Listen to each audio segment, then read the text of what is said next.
Bear with me, brothers.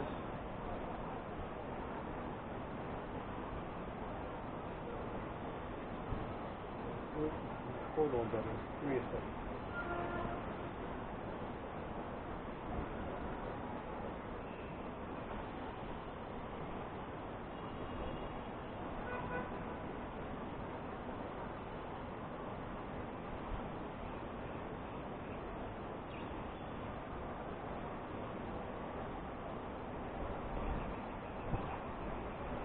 Good.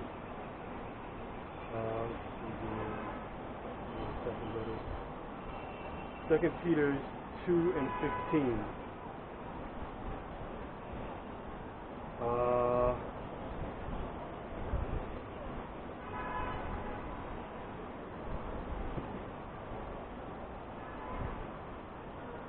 Good. Let's see. Where can we start? Probably start at 1.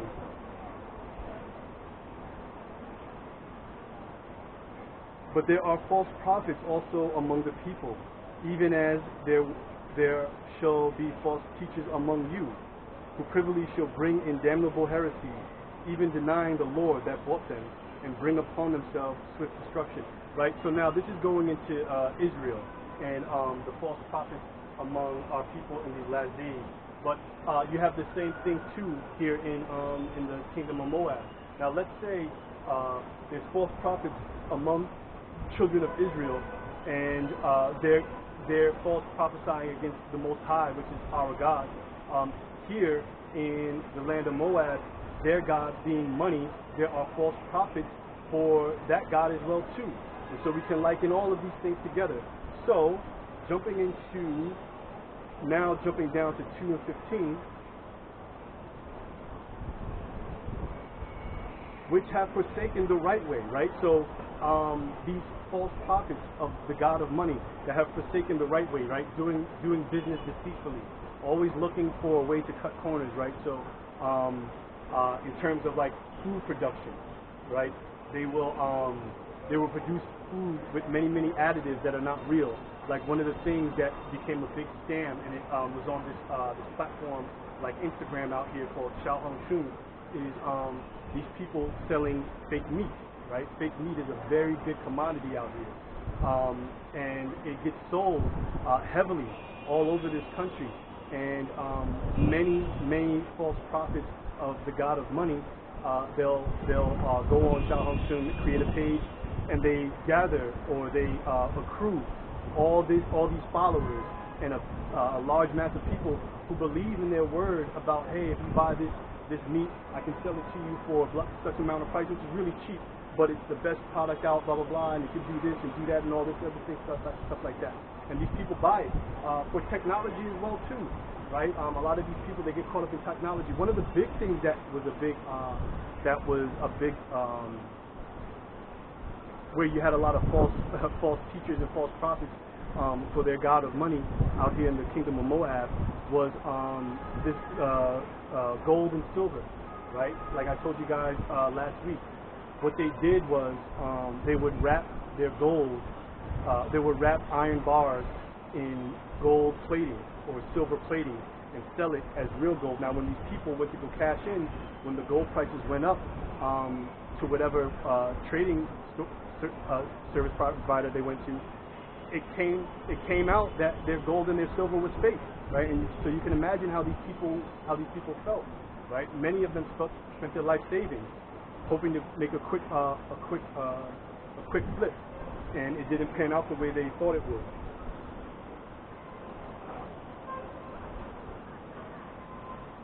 And are going astray, following the way of Balaam, the son of Basor, who loved wages of unrighteousness. Right, so getting money in a very deceitful way, right? Not doing honest business, because your God of money is, he loves gaining money in a deceitful way where I don't have to work too hard for it, but I can collect the benefits and the profits of it, right? And shout outs to the brother Chronicles of Judah 144. I learned a lot from that brother about how throughout the ages all these, any kingdom that you can think of, they all worship the same God. Whether you call them Baal, who is it? Like I spoke of my first week, Cheshem, which is the god of the Moabites, which has turned into Buddha. When you go into, like, who is it? Who are those gods that you mentioned?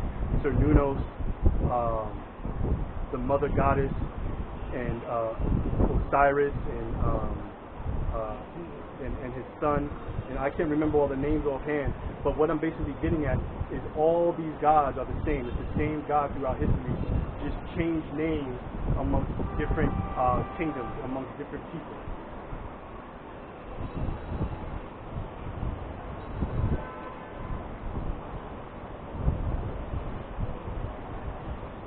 Good. And reading on. But was rebuked for his iniquity.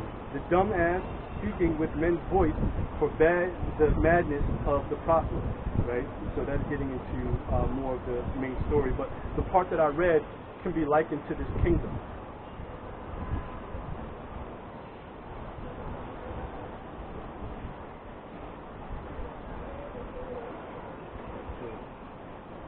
Let's see here. Moving on. Let's go to Proverbs 11:1 and 11:4. And we'll wrap it up from here. We've got a few more scriptures I'll go into, I believe, and we'll wrap it up after that, after those scriptures.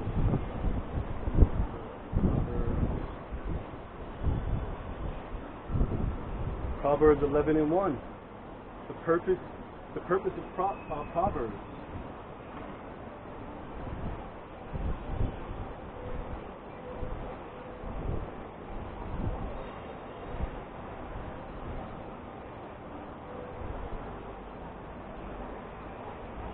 Good. Proverbs 11:1, one of my favorites. I love this one. A false balance is abomination to the Lord. Yeah, so and this brings everything that I talked about from the beginning to a head. Not paying your employees on time or not paying them at all, that's a false balance. Defrauding people of their precious metals, that's a false balance, right? Marketing luxury goods as a way to, as a spirit fulfilling entity, that's a false balance. Instead of believing in the Most High, that's a false balance, right? It's an abomination to the Most High, and these people are steeped in false balance, steeped in it, right? Now you can bargain with Moab, right? You can bring the price down on a commodity or a service or something like that, but for the most part, they deal, and part of the reason is, one, all the world's products are made here, so they can do everything cheap. But also, two, they deal heavily in false balances, right? So the price that they give you on the surface is never the true price that you can actually get it for. And it's one of the many lessons that I learned here in the Kingdom of Moab. Good.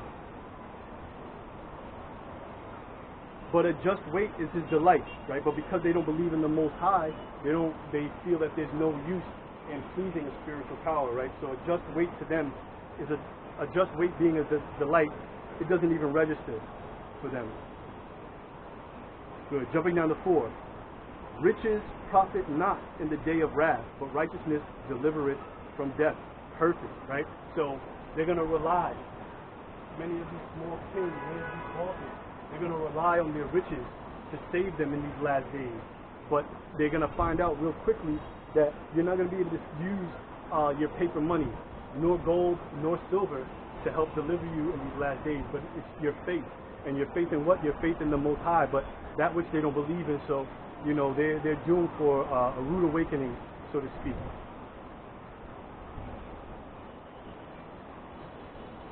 Good. Jumping down to 6. The righteousness of the upright shall deliver them, right? So those, and there's not many of us here in the Kingdom of Moab. Lord's will, brothers, see some of these videos, and they catch me out here on the highways and byways. But there's not many of us, but hopefully those that are here that do believe, they will be delivered in these last days through their faith and their righteousness.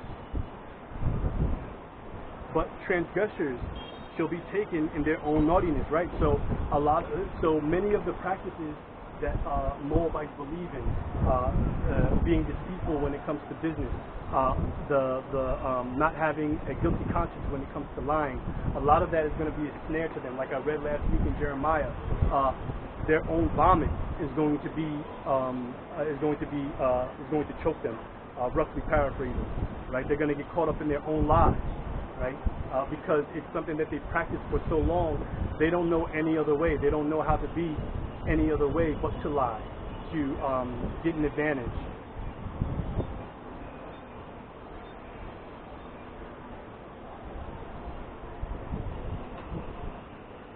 Good. When a wicked man dieth, his expectation shall perish, and the hope of unjust men perishes. Right, yeah, so the Most High is going to wipe the slate clean, right? Those that are left of the kingdom of Moab, like there's 1.4 billion people in this kingdom, and the Most High talks about when he takes action against these people, there's only going to be a remnant of them left. So there's going to be a lot of these people that die. There's going to be a lot of these people that die. And it shows you how pervasive unrighteousness is in this land, that so many of them are going to be put to death in the day of the Lord. Good, so moving on, let's go to Micah 6 and 11, and then we'll jump into Judah 6 and 11. Let's do Micah 5 and 4, and then Micah 6 and 11. Micah 5 and 4, and then Micah 6 and 11. Micah 5 and 4, and Micah 6 and 11. Micah 5 and 4, and Micah 6 and 11. Good, Micah 5 and 4. And he shall stand and feed in the strength of the Lord, in the majesty of the name of the Lord, his God. And they shall abide. For now shall he be great unto the ends of the earth. Right. So those of us that are left in the four corners of the earth, no matter what kingdom you're in, you're going to be a great man. You know, you're going to be one of the top. You're going to be one of the top men in these last days if you just hold on